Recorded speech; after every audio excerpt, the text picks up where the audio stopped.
أهلا بك يا أجمل وأفضل وأحلى حاجة وأروع حاجة في كل الكون. مرحبا بك في أول حلقة من حلقات بتاع برنامجنا رحلة شفاء. الليلة حنتكلم عن موضوع ممكن هو عبارة عن بداية بتاعت السلالم بتاعنا اللي حنحاول نصعد بيها وإحنا ماشيين في مشوار بتاع رحلة شفاء.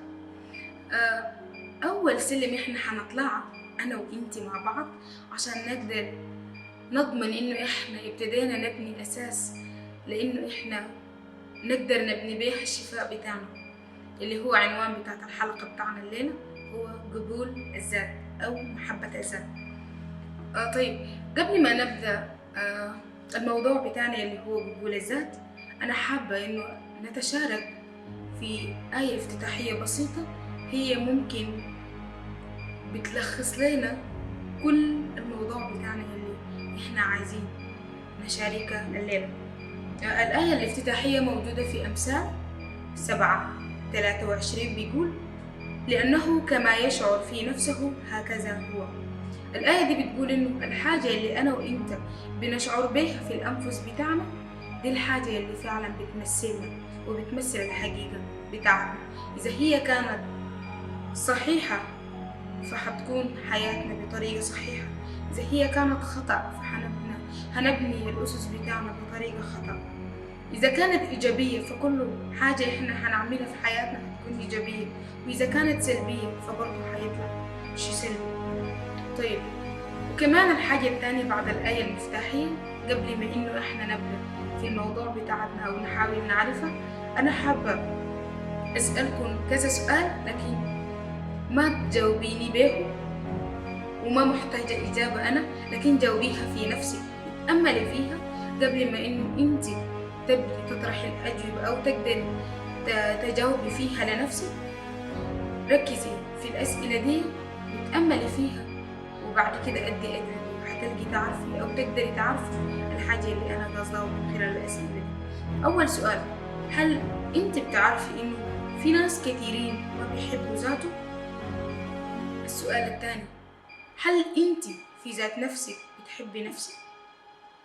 السؤال الثالث: هل بتعرفي إنه عدم محبتك لذاتك إبليس قاعد يحاول يستخدم الحاجة ضدك وقاعد يحفر لك حفرة وبيدعك فيه من عدم قبولك لنفسك، وبيكون صعب جدا إنك تطلعي منه لو أنت ما قررتي؟ السؤال الرابع: هل بتعرفي إنه الشيطان قاعد يحاول إنه من خلال عدم قبولك لنفسك قاعد يربح المعركة ضدك قبل ما حتى المعركة ما تبدأ بينك وبينه؟ دي 4 أسئلة اتأملي فيها، ركزي فيها، جاوبيها لنفسك، وحتقدري توصلي لإجابة اللي ممكن حيساعدك إنه تقدري إنه تتأملي من بعديهم في الحاجات اللي حنشاركها في الحلقة، وأنا متأكدة حتقدري بتصميمك بالإرادة بتاعتك تقدري توصلي لمشوار جديد في رحلة بتاعت الشفاء وتقدري تغيري قرار صح. طيب، عنوان الحلقة بتاعتنا قبول الذات. طيب، ممكن في شخص حيقول لي ديلايت يعني شنو قبول بتاعت الذات؟ في أشخاص فينا بيعرفوها وفي أشخاص لا ما بيعرفوها. طيب، قبول الذات بأفضل تعريف ليك ممكن أنا هحاول أعرفه إنه أنا وإنتي نتقبل ذواتنا زي ما هي. قبولك لذاتك يعني تقبلي نفسك زي ما إنتي، بالكويس اللي فيكي، بالكعب، بالسيء، بالسلبي، بالإيجابي، بحجمك، بطولك، بلونك، بكل حاجة موجودة فيكي انت بتقبليها زي ما هي، بغض النظر هي كويسة ولا كعبة في نظرك. لما انت تقبلي نفسك يعني ان انت قاعد تقبلي كل الحاجات دي زي ما هي. وليه احنا بنقبل ذاتنا زي ما احنا؟ لانه الحاجة دي بتساعدنا انه لما احنا نتقبل نفسنا زي ما احنا نتقبل الاخطاء اللي في حياتنا، اذا كانت في الماضي اذا كانت في الحاضر، دي بتساعدنا جدا انه احنا نقدر الحاجات السيئة نتجاوزها والحاجات الكويسة احنا نقدر نواصل بيها. وده بيساعدنا كمان انه احنا نقدر نعيش الحاضر بتاعنا بسلام، وبيساعدنا انه احنا نقدر ننسى الماضي حقنا، وبيساعدنا كمان انه احنا نقدر نخطط للمستقبل بتاعنا بطريقة كويس. ليه؟ لأنه إحنا بنعرف ذواتنا، إحنا متقبلين ذواتنا، إحنا بنعرف ده شنو الكعب والكويس فينا، ده شنو اللي إحنا ممكن نواصل نواصل فيها وده شنو اللي احنا ممكن نوقفها. طيب قبول بتاعت الذات بيغوطنا لحاجة جميلة جدا اللي هو محبة الذات. محبة الذات نوعين، وممكن النوع الأول احنا ما بنعرف، النوع الثاني متداولة في المجتمع بتاعنا بطريقة عجيبة جدا. النوع الأول هو إنه أنا أحب ذاتي زي ما قلنا في قبول الذات قبل شوية، أحبه بالكويس بالكعب، بالتصرفات الما كويس بالتصرفات اللي كويسة، بطولي بشكلي بشنو ده أنا أحبه زي ما كده، أحب إنه دي حاجة موجودة فيني وممكن دي حاجة بتميزني عن الناس اللي هم موجودين حواليني. النوع الثاني اللي متداولة في المجتمع بتاعنا اللي رسخوه فينا إنه دي حاجة سيئة جدا إنك تحبي نفسك، إنه بيقودك لأشياء ما كويسة، ده النوع الثاني اللي بيسموه محبة الذات الأنانية. يعني إنه أنا مش أنا بحب كل حاجة موجود فيني، لكن لا، أنا بحب كل حاجة يكون لي أنا، أي حاجة كويسة أنا عايزاه لي، إذا كان لبس، إذا كان أي نوع حاجة، إذا كان مثلا لبس، قراية، رحلة، أي حاجة إحنا بنشوفها حلوة في حياتنا إحنا عايزينها لنفسنا فقط، ما عايزينه لأي شخص تاني. ده النوع التاني اللي ممكن هي سيئة بتضرنا وبتضر الناس اللي موجودين حوالينا وبيعكس صورة ما سمحة فينا. لكن الحاجة اللي إحنا عايزينها في قبول الذات وفي المحبة بتاعت الذات إنه إحنا نحب نفسنا بالكويس وبالكعب اللي فينا، لكن إحنا ما عايزين نكون أنانيين. طيب في محبة وإحنا قاعدين نحب نفسنا أو إحنا قاعدين نتقبل في الذات بتاعنا، ممكن في زول حيحاول يقول لي إنه دلاي طيب أنا فيني حاجات كتيرة ما كويسة، في تصرفات كتيرة أنا بتصرفها ما كويسة، في ردود أفعال ما كويسة فيني، في مجموعة من الحاجات خطأ سلبية ما كويسة فيني، ممكن في الماضي بتاعتي أنا تعرضت لها، في كثير من الجروح، في كثير من المشاكل، في كثير من التحديات، في وممكن حتفضل تتكلم لنهاية اليوم. لكن برضو أنا ححاول أقول لك إنه فوق كل الحاجات اللي أنت شايفاها غلط، شايفاها سلبية فيكي، في حاجات جواكي، في حاجات حلوة جواكي، في حاجات حلوة فيكي بتقدر تصنع فيكي حاجة أو منك حاجة مختلفة.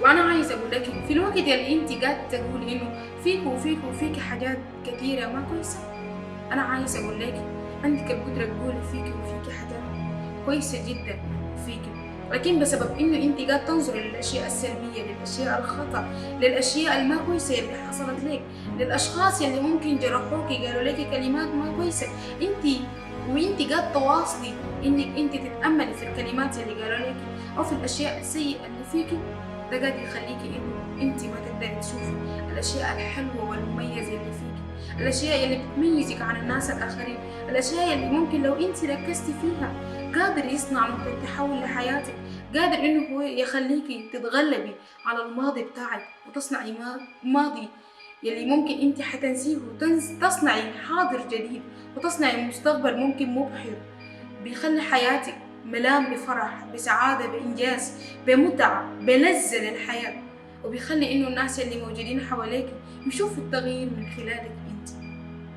فعشان كده إنه الهدف من الحلقة دي إنه أنا وإنت ننسى الأشياء السلبية ونحاول نركز في الحاجات الإيجابية اللي فينا ونتقبلها، إذا كانت في حاجات سلبية أو في حاجات إيجابية نتقبل السلبية زي ما هي ونركز في الحاجات الإيجابية ونقبل ذاتنا فيه، وده بيساعدنا إنه إحنا نقدر نتجنب الأشياء السلبية ونقدر نصنع بدايات جديدة من الحاجات اللي ممكن هي إيجابية.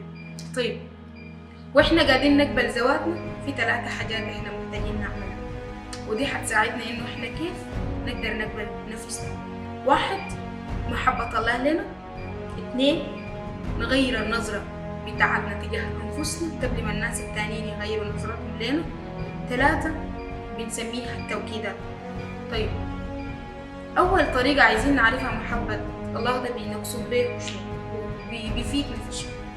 محبة الله لو رجعنا في الكتاب المقدس في مقاطع كثيرة بيتكلم عن محبة الله للإنسان اللي هو أنت وأنا، بيتكلم قدر شنو الله بيحبنا بالإيجابيات بالسلبيات بالكويس بالكعب اللي موجود فينا، بقدر شنو الله بيشوفنا إنه إحنا مميزين رغم إنه في أخطاء فينا، فده بيساعدنا إنه كل ما أنا وإنتي نتذكر إنه الله بيحبنا بالحاجة الكويسة، بالحاجة الكعبة اللي موجودة فينا، دي بتساعدنا إنه إحنا نتقبل ذواتنا زي ما إحنا، ودي بتساعدنا إنه إحنا نقدر نتجاوز الحاجات اللي ممكن ما كويسة ونركز على الحاجات الكويسة. لما إحنا نتذكر دايما إنه الله بيحبنا، وده واحد من الحاجات اللي ممكن إبليس بيستخدمه كسلاح فتاك جدا، ممكن يخلينا نجيف أو ممكن يخلينا نجيف في نقطة إحنا ما نقدر نطلع أو نقدر نصنع فيه سطر جديد. هو محبة بالذات اللي إحنا ممكن قاعدين نتكلم فيها. عشان إحنا نحب ذواتنا محتاجين نتعلم إنه الله بيحبنا. لما إحنا نتأمل وإحنا نتشرب مفهوم إنه الله بيحبنا، بنقدر إنه نحب نفسنا ونقبل نفسنا زي ما إحنا.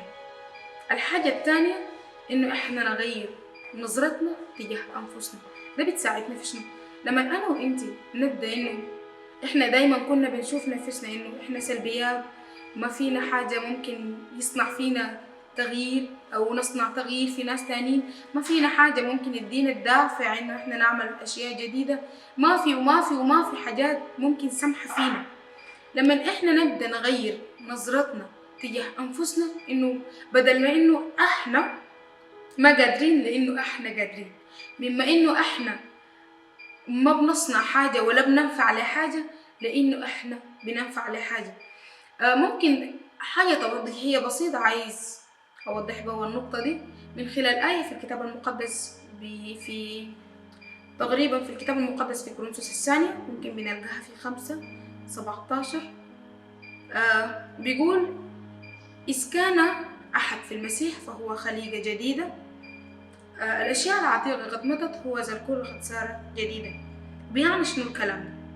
بيعني إنه ممكن إحنا حياتنا القديمة عبارة عن ورقة ممكن مليئة بالشخبطات، بالحاجات يلي ممكن بتخلينا ما نشوف الورقة البيضاء اللي موجودة فيه الشخبطات دي كلها. ده إحنا لما كنا برا المسيح، إنه أنا وإنتي السبب اللي كان بيخلينا ما نقبل نفسنا وإحنا برا المسيح لأنه إحنا قاعدين نشوف نفسنا بالطريقة دي. لكن بعد ما إحنا بقينا في المسيح، جاء المسيح وغسل كل الشوائب وكل اللخبطات والخربشات والحاجات الما واضحة دي، وجا خلانا إنه إحنا نكون زي الورقة دي. بدل ما كان الورقة ما واضحة من الخربشات اللي فيها، من الوسخ، من الحاجات اللي ممكن كثيرة من عدم محبة الذات والجوطة الكثيرة اللي إحنا قاعدين نمر بيها، المسيح جاء وخلانا الورقة دي، ورقة جديدة اللي أنا وإنتي بنقدر نبدأ بيه مشوار، أو أول مشوار اللي هو قبول بتاعت الذات. فبالتالي تذكري دايما إنه وإنتي لسه ما قبلتي المسيح، كنت الورقة اللي قبل شوية اللي كانت مخربشة، بس وإنتي بقيتي مع المسيح بقيتي الورقة الجديدة دي، اللي هو الورقة اللي إحنا عايزين نبدأ فيه مشوار بتاعت شفاء، وماشيين نبدأ فيه أول حاجة قبول بتاعت الذات، ماشيين نبدأ فيه إنه أنا وإنتي نغير نظرتنا إنه إحنا ما الورقة اللي موجودة فيها كل الخربشات وكل الجروح وكل الكلمات السيئة اللي قالوها في الحق بتاعنا، لكن إحنا الورقة الجديدة اللي قادرين نصنع فيه حاجة جديد، اللي قادرين نصنع به حاضر جديد، مستقبل مثمر مبهر مضيء مع الرب، لأنه هو بيقول كده عننا في الكتاب المقدس. الحاجة الثالثة هي التوكيدات. ممكن التوكيدات هي مرحلة مهمة جدا، ممكن أكثر الناس اللي بيستخدموها بيستخدموها في علم النفس، لكن إحنا عايزين نستخدمها بطريقة كتابية أكثر. طيب، الورقة الجبالك اللي هي ورقة البيضاء اللي قلنا إنه ربنا خلانا إنه إحنا نكون جداد نظيفين، ما فينا أي تشويش، ما فينا أي خربطة، عايزين نستعمل الورقة دي في التوكيدات. كيف؟ مثلا وإنتي قايمة الصباح في أول يومك قبل ما تعملي أي حاجة، في الفترة اللي إنتي بتقومي فيه من سريرك وبتصلي فيه، هتجيبي الورقة البيضاء، تستخدمي ورقة بيضاء حقيقية بورقة وقلم عاديات، تبدي تكتبي فيه كل الحاجات اللي انت بتشوفيه ما كويسة قاعدة تتذمري به في نفسك، اكتبيه وانت صريحة بكل صراحة وبكل شفافية بينك وبين نفسك، اكتبيها في الورقة دي. وانت قاعدة تصلي ابتدي قوليه قدام بتاعت الرب بكل أمانة، بكل شفافية، بكل صدق. قولي يا رب إنه ده الحاجات اللي أنا شايفاه فيني ما كويس، أنا عايزك إنه أنت تساعدني أغير نظرتي فيها. في الوقت اللي أنت قاعد تصلي لسه بعد ما إنه أنت وريتي الرب كل حاجة سلبي فيكي، استخدمي ورقة تانية نظيفة جديدة، أبدي أكتبي فيه الحاجات اللي أنت بتشوفيها إيجابية فيكي. بعد ما تكتبي الحاجات الإيجابية اللي فيكي، تاني ارجعي وانت لسه في محضر بتاعت الرب، قول له يا رب دي الحاجات الايجابيه اللي فيني اللي انا عايزاه انه يكون معي ومستمر معي لغايه اخر يوم في حياتي. انا عايزه الحاجات دي. الطريقه دي بتساعدك في شيء. اول حاجه الطريقه دي وانت موجوده في محضر الرب بتكوني موجوده قدامه بكل شفافيه، ده بيساعدك انه روح بترابنا بيبدا يساعدك انه الحاجات السلبيه انتوا مع بعض هتتخلصوا منها، والحاجات الايجابيه هتبدوا بها رحله جديده. الحاجة الثانية انت بتكوني قاعد تلعبي لعبة سريعة جدا مع عقلك الباطني. عقلك الباطني ممكن يكون متشرب او يكون مخزن حاجات كتير سلبية فيه، لكن لما انت تجي في محضر الرب ترفض السلبيات وتبدي تغلني الحاجات الإيجابية، هو بيبدأ يفرغ الحاجات السلبية زي ما انت فرغتيه بالكتابة، وبيبدأ بيستقبل حاجات إيجابية جديدة. فده بيساعدنا انه الانسان او العقل الباطني بتاعنا بيكون في صفنا بدل ما هو يكون ضدنا، بيكون بطريقه ايجابيه بيساعدنا بدل ما يكون بطريقه سلبيه قاعد يحطم فينا. الورقه دي بعد ما تصلي وتخدم الصلاه بتاعك هتستخدميه مره ثانيه، ما هتستخدم الورقه اللي فيه الحاجات السلبيه، هتستخدم الورقه اللي فيه الحاجات الايجابيه. هتستخدميه كيف؟ هتبدي تجري كل كلمة. احنا بنحب انه دايما نعاين لنفسنا في المرآة، صح؟ ده الوقت اللي ممكن هتستخدم المرآة برضو لصالحك. هنحاول كل الحاجات اللي احنا هنشاركها نستخدم كل الحاجات اللي موجودة حوالينا لمصلحتنا احنا بدل ما كان بيكون ضدنا. هتجيفي قدام المرآة، هتمسك الورقة، هتبدي تتكلمي به مع نفسك فقط وانت بتعايني في المرآة كأنك انت متواجهة مع انسانك الداخلي وانت قاعده تحاولي تغذيه او تتكلمي معاه. هتبدي تتكلمي بكل حاجه ايجابي فيكي انه انا فيني وانا فيني وانا وانا وانا وانا. هتبدي تتكلمي بالحاجات دي.